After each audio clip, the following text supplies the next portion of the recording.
Inilah rekaman detik-detik rudal S-300 Ukraina dibombardir drone Lancet Rusia. Rekamannya beredar di Telegram pada Senin 22 Mei 2023. Dua S-300 tampak terparkir dan disamarkan, namun satu diantaranya disambangi tepat sasaran oleh Lancet Rusia.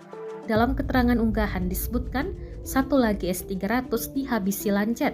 Drone pengintai lainnya merekam ledakan dahsyat yang terjadi pada target. Sebelumnya, dokumen rahasia militer Amerika Serikat yang bocor mengungkap bahwa Ukraina akan kehabisan rudal anti pesawat S-300 pada Mei ini.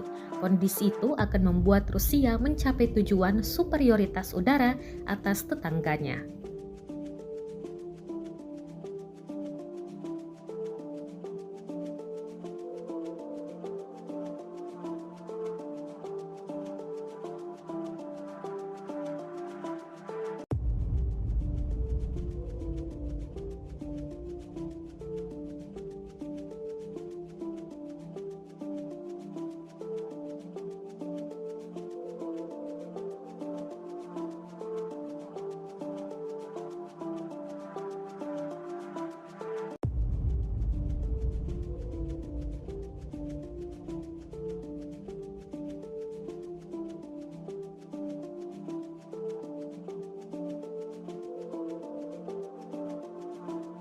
Terima kasih sudah nonton.